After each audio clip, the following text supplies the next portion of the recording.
Hello दोस्तों, कैसे हैं आप सभी लोग। उम्मीद करता हूँ आप सभी लोग बहुत अच्छे होंगे। कुमाऊँ की इस यात्रा व्लॉग सीरीज़ में फिर से एक बार आपका स्वागत है। और आज मैं आपको लेके चल रहा हूँ नैनीताल के सफ़र पर। ये इस व्लॉग सीरीज़ का आखिरी व्लॉग है। डोल आश्रम को घूमने के बाद हमने वहाँ से बाइक उठाई और हम चल दिए नीचे हल्द्वानी की तरफ। और रास्ते में हमारा जहाँ भी मन हो रहा था वहाँ हम रुकते हुए आगे बढ़ रहे थे। और करीबन हम शाम के 4 बजे भोवाली के आसपास पहुँच गए थे। अब चूंकि बाइक वापस करनी थी हमें शाम को 6 बजे के आसपास, और इस बीच में हमारे पास करीबन 2 घंटे थे। तो एक जगह रुककर हम दोनों ने बातचीत की कि अब हमें आगे कहाँ जाना चाहिए। तो तरुण ने मेरे से कहा कि अगर आप चाहो तो हम नैनीताल जा सकते हैं, क्योंकि मैं इसके पहले 3-4 बार नैनीताल हो आया था। बट मुझे लगा ठीक है, इसी बहाने तरुण भी नैनीताल देख लेगा। तो हमने बाइक उठाई और हम चल दिए नैनीताल की तरफ। ये अचानक से हमने जो नैनीताल जाने का प्लान बनाया था, इसमें हमारे प्लान बनाने के अलावा भगवान की भी इच्छा थी कि हम नैनीताल जाएं। और उसका क्या कारण था ये आपको मालूम चलेगा इस ब्लॉग के अंत में। तो इस ब्लॉग को अंत तक जरूर देखिए। हल्द्वानी से नैनीताल जाने का जो गूगल मैप रूट है वो कुछ इस प्रकार से है। एक बार आप इसको देख लीजिए। चूँकि हम लॉन्ग वीकेंड पर घूमने निकले थे और आज दिन था सैटरडे, तो ये तय था कि नैनीताल में अच्छी खासी भीड़ मिलेगी। मगर हम बाइक पर थे तो यही पता था कि कैसे ना कैसे करके हम नैनीताल तक पहुंच ही जाएंगे। बस इसी उम्मीद के साथ हमने बाइक उठाई और हम चल दिए नैनीताल की तरफ। रास्ते में कई जगह हमें ठीक ठाक जाम मिला, पर चूंकि हम बाइक से थे तो हम बड़ी आसानी से रोड के किनारों से होकर आगे निकल गए और आगे बढ़ते गए। और करीबन अगले आधे घंटे में हम लोग नैनीताल में नैनीताल झील के सामने पार्किंग पर थे, जहाँ पर हमने थोड़ी सी जगह देखकर अपनी बाइक पार्क की। जैसा कि मैंने आपको पहले ही बताया कि आज लॉन्ग वीकेंड है, तो नैनीताल में अच्छी खासी भीड़ थी। और इस भीड़ का ज़्यादातर हिस्सा नैनी झील के पास ही देखने को मिल रहा था, जिस वजह से नैना झील के आसपास बहुत ज़्यादा भीड़ का माहौल था। अगर मैं थोड़ी देर के लिए इस भीड़ को नज़रअंदाज कर दूं, तो कुल मिलाकर इस झील पर जो माहौल था वो बड़ा ही गजब था। वहाँ झील पर काफ़ी तेज़ हवाएं चल रही थी, और उन हवाओं से झील का जो पानी में लहरें उठ रही थी उनको देखना काफ़ी सुकूनदायक था। काफ़ी सारे लोग बोटिंग कर रहे थे। मेरे हिसाब से नैनीताल में जो दो सबसे सुकूनदायक जगह हैं वो है, एक नैनी झील का किनारा, और दूसरा शाम को होने वाली नैना देवी मंदिर की आरती। उस आरती में अगर आप शामिल होते हैं तो आपको एक अलग ही एहसास होगा।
जैसा कि आपने बहुत सारे कई अन्य शहरों में देखा होगा कि आजकल I love Jaipur, I love Bhopal type के बोर्ड लगे देखे होंगे। ठीक वैसा ही है एक बोर्ड नैनीताल में नैनी झील पर भी इंस्टॉल किया गया है।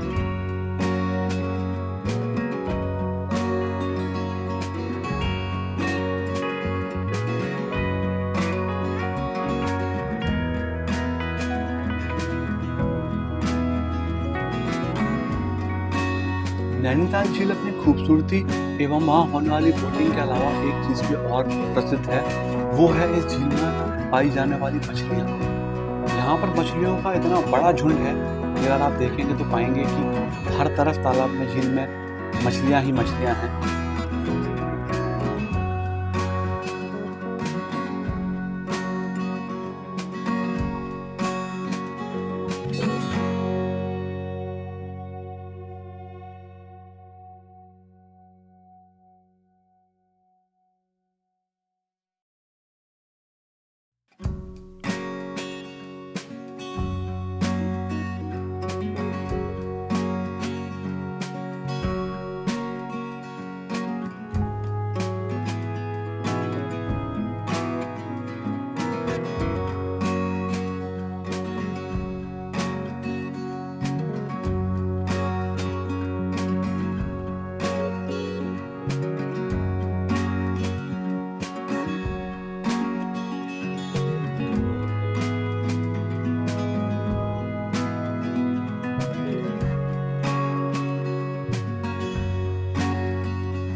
यूँ तो नैनीताल में बहुत सारी घूमने लायक जगह हैं, जिनमें प्रमुख हैं नैनी झील, नैना देवी मंदिर पर होने वाली शाम को आरती, स्नो व्यू पॉइंट जहाँ पर रोपवे से भी आप जा सकते हैं और एक गाड़ी का रास्ता भी है। और इसके अलावा एक जगह जो मुझे बहुत पसंद है वो है नैनीताल से कुछ देर दूरी पहले पड़ने वाला हनुमानगढ़ी मंदिर, जो कि मुख्य रोड पर ही स्थित है। जब आप हल्द्वानी से नैनीताल की तरफ जाएंगे तो नैनीताल से ठीक 1 किलोमीटर पहले सीधे हाथ पर पड़ने वाला मंदिर हनुमानगढ़ी मंदिर, जो कि बाबा नीम करौड़ी का एक स्थान भी है।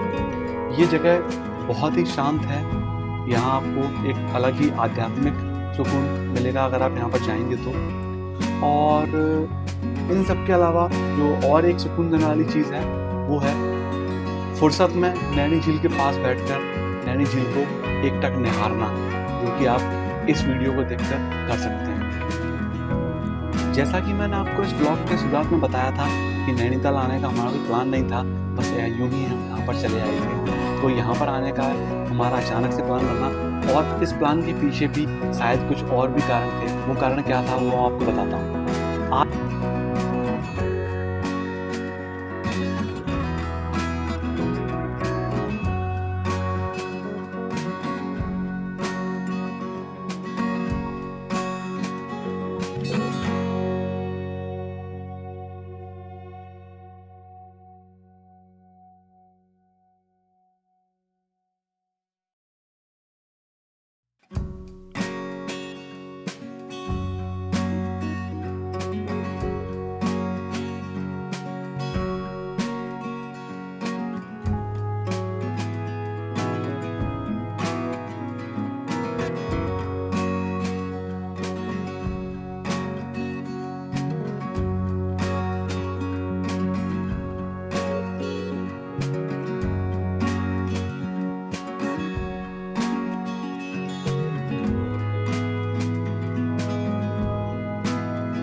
तो वो कारण है, आज का दिन है हनुमान प्राकोत्सव।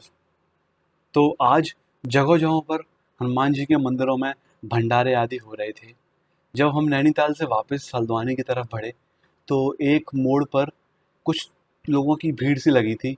चूँकि मैं बाइक ड्राइव कर रहा था, तो मेरा ध्यान पूरा सड़क पर था। पर तरुण जो पीछे बैठा था, उसने थोड़ा-सा आगे जाने पर मेरे से कहा कि हो ना हो, वहाँ पर भंडारा हो रहा है। और चूँकि हम उन लोगों में से हैं जो भंडारा खाने किलोमीटर दूर चले जाते हैं, तो यहाँ तो हम अभी मुश्किल से 400-500 मीटर ही आगे निकले थे। तो मैंने तुरंत बाइक धीमी की, घुमाई और लौट कर मैं उसी स्थान पर आया, उस मंदिर पर आया। तो देखा कि हाँ, वहाँ पर भंडारे की शुरुआत की जा रही थी।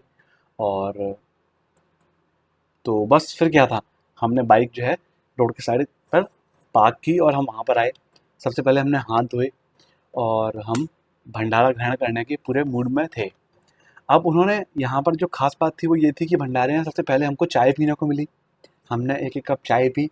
उसके बाद हमको बहुत ही अमृत तुल्य प्रसादम पाने का मौका मिला, जिसमें कि पूड़ी, कद्दू की सब्ज़ी और साथ ही एक बेसन का लड्डू भी था। बेसन का लड्डू बहुत ही स्वाद था। तो हमने वहाँ पर भंडारा खाया, आनंद आ गया। भंडारा खाने के बाद हमने जो भी हमारी श्रद्धा थी उस हिसाब से वहाँ पर दान किया। उन्होंने फिर एक लड्डू हमको दिया, जिसको हमने खाया और हमारी आत्मा तृप्त हो गई। और इस भंडारे को खाने के बाद हम फिर चल दिए हल्द्वानी की तरफ। और अब मन में एक बहुत ही गज़ब सुकून था, क्योंकि भंडारा खाने का जो मौका है वो बहुत ही कम मिलते हैं, और या फिर मैं कहूँ बहुत ही किस्मत वालों को मिलते हैं। अब चूँकि भोजन हमारा हो चुका था, तो अब शाम को हम हल्द्वानी पहुँचकर किसी भी तरीके का कुछ भी भोजन नहीं करेंगे और रात की बस पकड़ के हम वापस अपने शहर को चल देंगे।